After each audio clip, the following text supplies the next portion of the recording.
Good morning, friends. Welcome back to She's At It Again. My name is Tanya, and I've already tried to start this video once, and I forgot the name of what we were making because I had to go back and look at it again.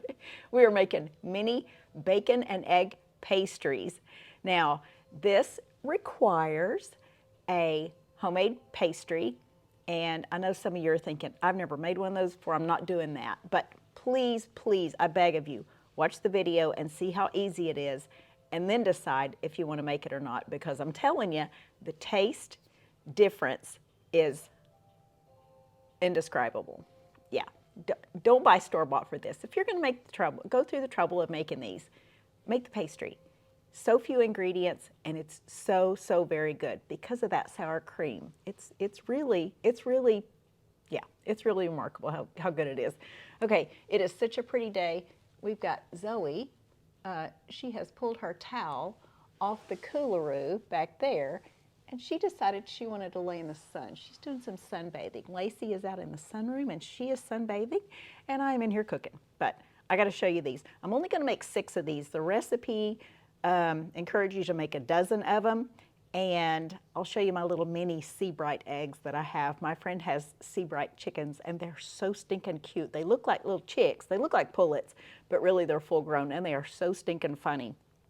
But she brought me a dozen yesterday, and I am ready to make these for you and show you how. I've been making these for a few years now, and I don't make them that often just because we don't normally have breakfast as groups at our house, but these are so remarkably good. So let's go over to the kitchen island, and we're going to make some mini pastries. So the first part we're going to do is just the pastry, and then I'm going to, once I make it, I'm going to let it chill, so we're not going to do the whole thing right now. Your video, of course, will show the whole thing, but for me, it's going to be broken up into some time frames. So I have a cup of just organic plain flour in here, and to that, I am going to add, I think, double check my recipe here. That's what I thought. Okay, half teaspoon. Yeah, because I have a half teaspoon in my hand. Duh. Okay, half teaspoon of just pink Himalayan salt. I don't know what got me sidetracked, but I started the video. I couldn't remember the name of what I was making, and yeah, I think the sunshine has me too excited. It's really nice out there. It's cold today, but it's sunny. Okay, this stick of butter is frozen, like frozen overnight. And I'm going to take my grater. Sometimes I keep this in the freezer along with it, but I didn't this time, only because, not that I didn't think about it. I actually thought about it, and then I thought, it's okay. It actually slides off of it a little bit better if it's not frozen. All right, I'm going to need 6 tablespoons of this butter, so I'm going to cut 2 tablespoons of it off. Man, did you see that? That snapped. That is really frozen hard. So working quickly, and hopefully your hands are not too warm, we're going to grate this into our butter. Now, it'll start kind of flying around if you're not careful, but try to keep it in the bowl. And every once in a while, you'll notice I'm going to stop and stir it with my fork, because what we want to do is encapsulate those little chunks of butter. Lay that over there for right now. We want to encapsulate those little chunks of butter in the flour. So instead of getting a big blob of butter going, we're going to get several little batches of shredded butter. And I see one jumped out over here.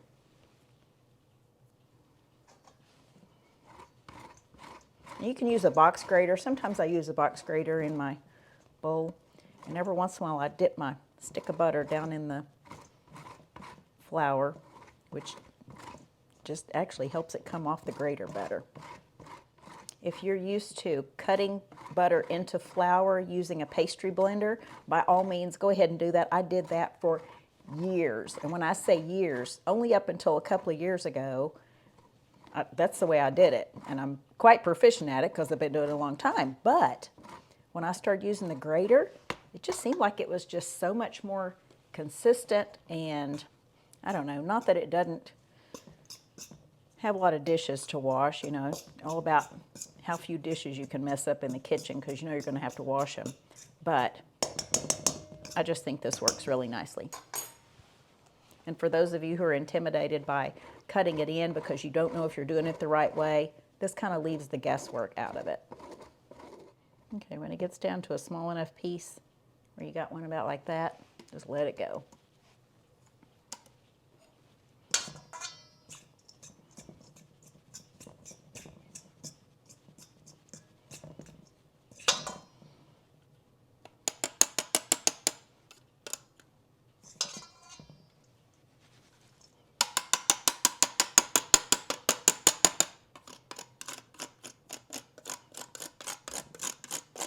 I don't like waste, and I don't want my butter to be stuck on that, so this is the easiest way I've found to get it off.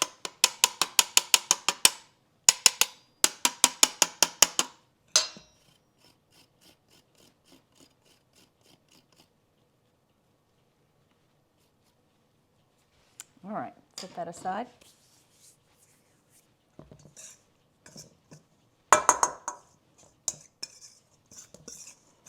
And if you'll notice, this kind of looks like oatmeal, kind of lumpy like oatmeal. But notice there's no giant pieces in there. So basically we have our flour, our salt, and our butter in there. Now my butter's unsalted. If you use salted butter, it's not going to be too salty. It's just a matter of, that's just what I like to use. I had heard at one point, actually on several occasions, that salted butter is used for what's not as great of a product. They're trying to kind of cover up a flavor. So it just kind of steered me clear of it. And you know what? I'd rather know how much salt is in my food instead of leaving it up to someone else putting butter in the, or putting salt in the butter. Okay, to that we are going to add 1 tablespoon of sour cream. This is just full fat sour cream.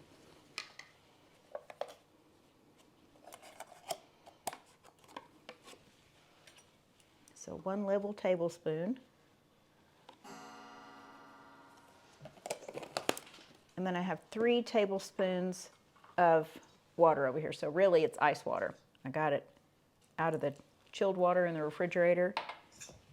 And then I kept it in the refrigerator until I started filming. And I'm stirring this until, I mean, you can kind of see what I'm doing. I'm stirring it and it's starting to collect in bigger blobs like that. But inside those blobs, it's still really wet. You've got a lot of dry flour in here, butter crumbs, and then you've got these wet blobs in there. So,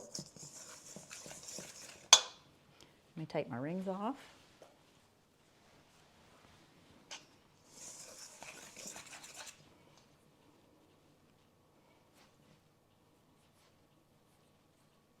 If you have a favorite way that you like making this, by all means, use your way, but this is the way I do it. I just start pressing it down. Notice I'm not kneading it. There is no need for kneading in pastry. Save that for yeast breads and things like that where you want to increase the gluten and make it stretchy. But it's not this. I can feel the moisture on the inside of that piece right there. So basically I'm taking the dry mixture like this and pushing it into the wet mixture.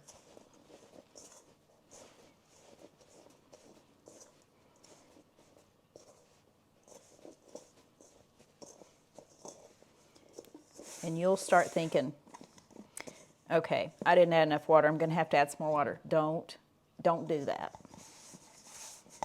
It's a thought I have every single time I do this. And if I had $1 for every pastry I've ever made, yeah. I'd be a lot richer than what I am now, that's for sure. Not that I'm rich, I'm just saying I'd have a lot of money.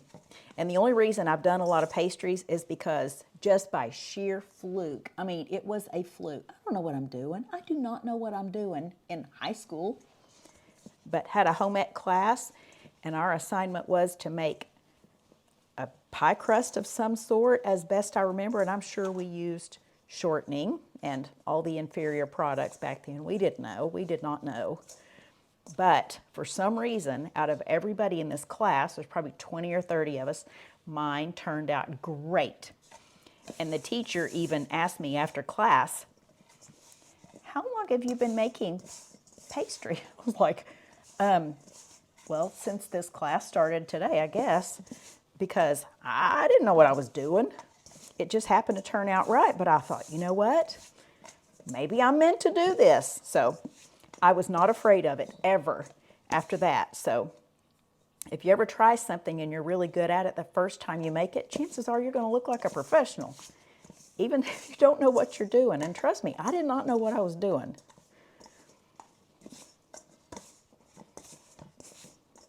Okay, so see how this has come together in a ball? And all I've done is just kind of mash it all together. Now there's a few crumbs down in there, but I'm going to pick all those crumbs up to use in this.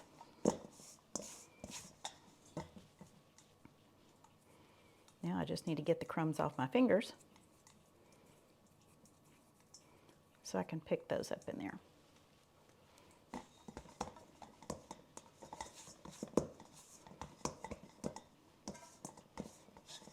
Okay, let me get my other things together. We'll be right back. I'm just going to let this sit right here. It's not going to get too warm. We'll be right back.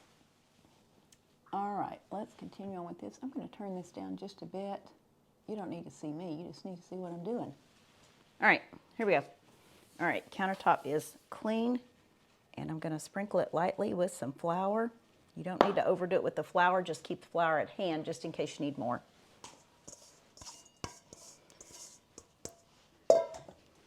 Now, I think I've made enough for about 6 of these pastries, and that's okay because there's not going to be a big group here. If I were doing a big group, I'd do double this pie pastry, and you simply double all those ingredients.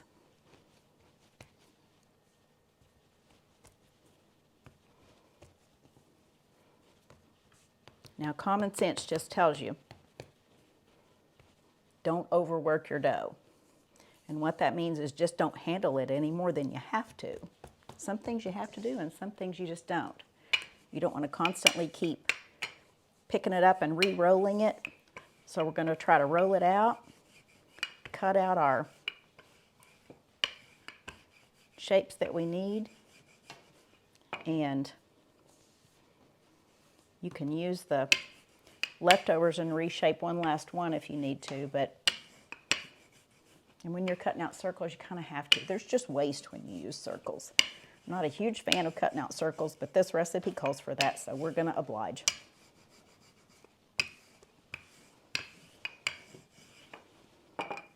Once you work with pastry a lot, you can kind of tell how thin and how thick it is in certain areas. And I know that doesn't make sense to somebody who's never done it before, but just know that the more you work with it, the more you'll be able to tell those things.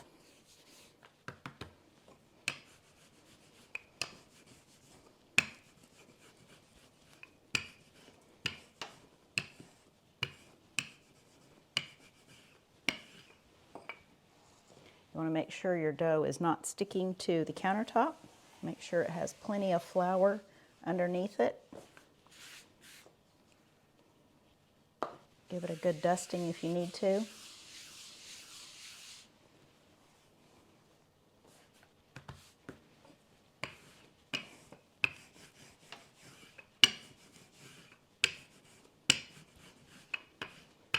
Okay, we'll see how many we can get cut out of this. Now, this recipe calls for a 5-inch cutter. Who has a 5-inch cutter? So this is what I have, and I'm going to see if I can press this down and cut into this dough with this. Maybe I can roll over it with the rolling pin. Ta-da, there you go.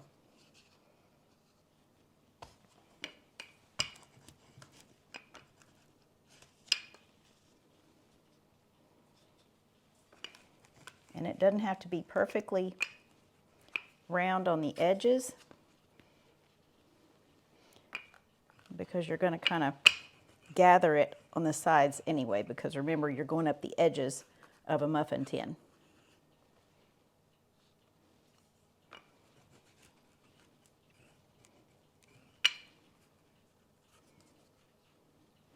Okay, what do you know? I got 6 out of there. I probably have enough to make another one, so I'll just save those scraps and put another one in there, but I'm not going to bore y'all with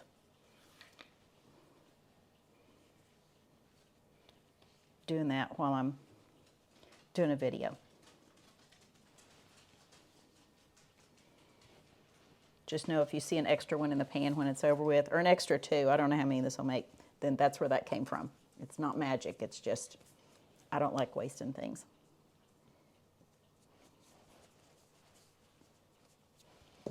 All right, so here we have our muffin tin. And what I'm gonna do is I'm gonna put these in the center,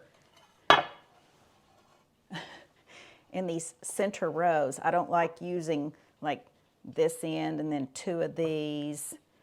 I like it for it to be symmetrical just because I know that the heat can play tricks on things and I don't want it to be so uneven. So you're gonna take these, just push them down in there, kind of wrinkle it up on the side.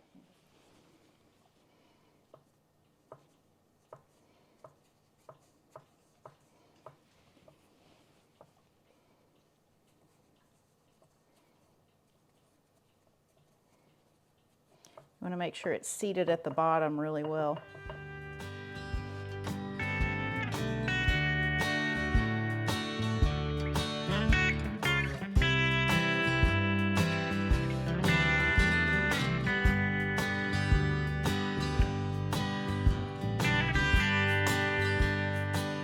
Okay, so we have those 6 in there. I'm going to mess with this other piece of dough over here so I can get more in this. And then when we come back, these will have chilled just a bit. I'll have my oven preheated and we'll start putting our layers of ingredients in there. Oh, Zoe's tearing up the towel over there. Okay, got to go address that, but we'll be back in just a bit. All right, my oven is preheated, and here's what our raw pastries look like. Of course, they're not baked yet. These are the 2 that I made just out of the scrap dough, obviously. These were cut out of nice little circles, and these were just kind of the shape of Idaho. I don't know, some state. All right, the recipe calls for, the first thing we're going to do is put a little bit of Dijon mustard in the bottoms of these cups. And I don't want it to all come out at one time. I just need about a ½ teaspoon in each one.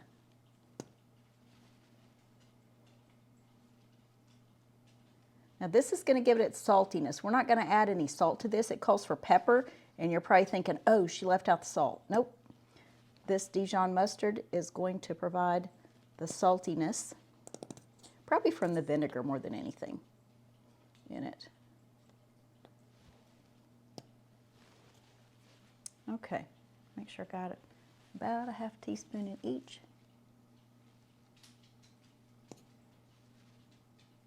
½ teaspoon's really not that much, but I want enough in there where you can taste it. All right, set that aside.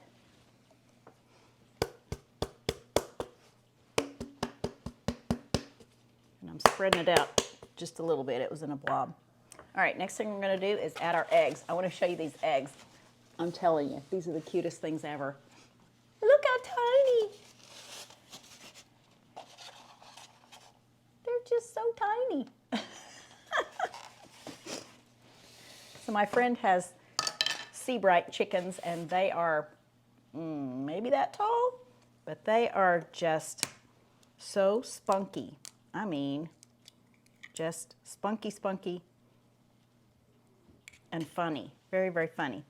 So each one of these eggs is about 2 tablespoons, so 1/8 of a cup. Now, if you're using regular small eggs, it's saying put the yolk in there and just enough white to where it doesn't run over the edge. Okay, yeah, you can do that. And I've done that before using just medium eggs too. But I asked my friend if her Sea Brights were laying right now, because you know they kind of take a break during the wintertime when there's not as much sunlight outside. And she brought these by to me yesterday. Can't really see me pouring it in there, can you? All right, sorry, I'm having to do all these just one at a time. We'll fast forward.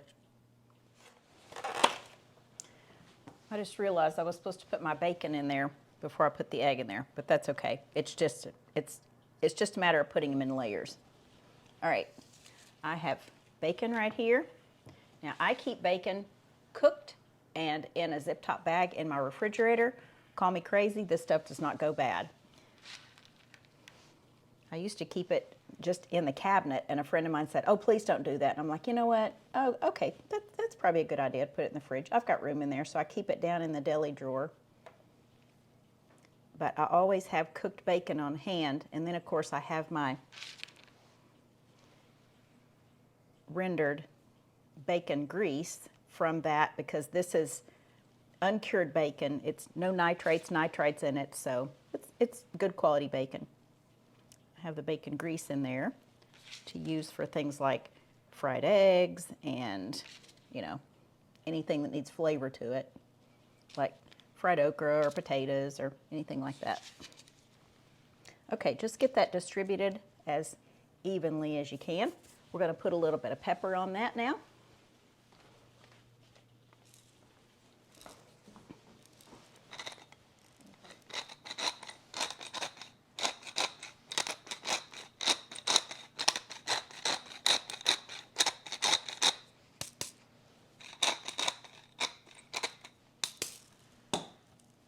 And then we want to put our cheddar on this. I just shredded this while ago. Dogs were having a fit. They thought I was shredding it just for them, and they're so bummed because they only got a little bit of it.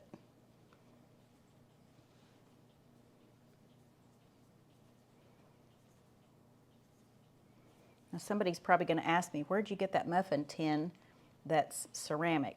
I do not know. My mother found this for me and bought it for me a few years ago, and I love this silly thing. There's nothing that doesn't bake really, really exceptionally in this.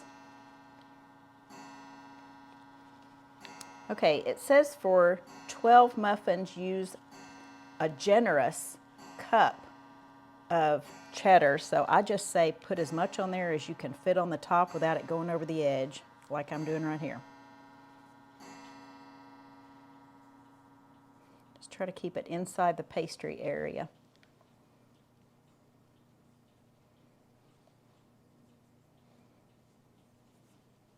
And if you're so inclined to, if you really, really like avocados, I am not a fan of avocados. They don't taste like anything to me, but my husband really likes them. You could always put just a little cube of avocado in the bottom of some of these. Maybe some salsa in them. Just change up the flavors you need to, but these, just like this is the way I've made them for years now, and they are so delicious, so perfect. And yes, you can bake them ahead of time, or you can prep them like this ahead of time, put them in the refrigerator, and then pop them in the oven and bake them off at the last minute. But you can also bake these and then reheat them later on. Okay, so these are going to go in the oven, and I'll show you what they look like when they come out.